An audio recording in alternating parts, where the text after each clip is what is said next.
the Minister would be aware that Dyson's new global headquarters was opened in Singapore 2 years ago.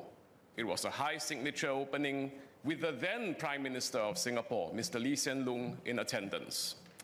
Can I ask, Minister, firstly, given that it was a high-profile company accorded highest recognition, should there be some consideration as to whether such a firm should be benchmarked against the minimum legal standard of what is acceptable, or whether such firms can have a higher level of ambition in a situation of retrenchments so as to better support workers, to notify the union earlier, and thereby strengthen tripartism and strengthen the firm's reputation as well as a good employer.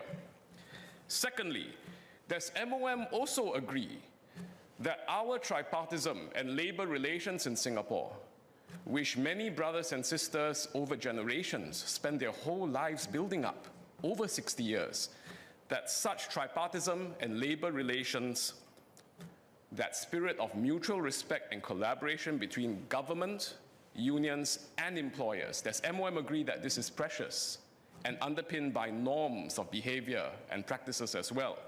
And if so, has MOM considered how such norms might be eroded when companies do not fully respect tripartite best practices during a retrenchment? And would MOM agree that the next company with retrenchment plans will be watching how this is conducted, and that there's a potential risk that such norms can be eroded gradually and then suddenly, and that so we have to reinforce tripartism at every step? Thank you. SMS Zaki. I thank the member for his supplementary question, and certainly, as I've shared in my speech earlier, tripartism is a cornerstone for how we keep Singapore special, to balance the needs of the businesses so that they continue to invest here, at the same time as well, how we protect our workers. So certainly the union is right up front in terms of where collective agreements are and how we ensure that our workers are protected. But we also have existing regulations and laws and rules and advisories. I think there are multiple layers of those there, in which, as I shared during the Dyson case, for example, they have provided retrenchment benefits to all affected workers, even though they're not covered by collective agreement. They have also covered workers with less than 2 years' experience, even though the advisories don't require it. They've also provided counseling as well as outplacements as well. And these are, I think, areas in which good employers also try to help those affected. But certainly I know the unions were also wanting to do more for their workers. They want to ensure that all workers are protected. They want to ensure that the PMEs were also protected, and therefore the alarms were raised. But therein lies tripartism here in Singapore, because in many other countries, here we were fortunate. We were able to, MOM stepped in, had the two parties discuss, and at the end of the day, tripartism prevailed.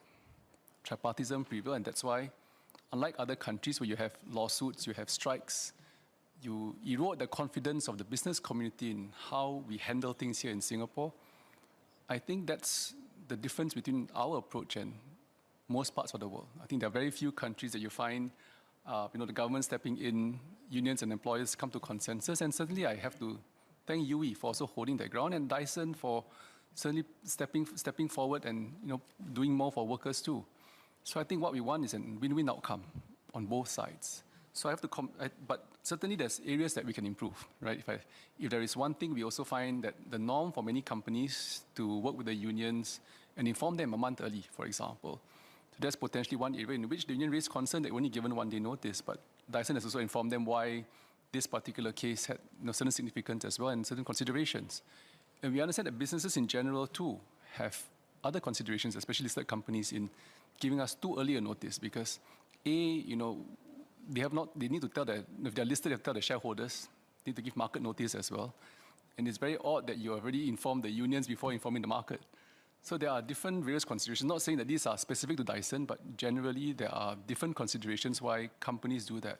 And therefore, in my earlier reply, that trust between employers, the unions, and the government is ultimately very important, that we can be able to support them despite their commercial or business constraints or considerations, at the same time still maintain tripartism at its best. I think this is one area in which I agree with the member that certainly we have to preserve this spirit of tripartism to make Singapore work. Thank you.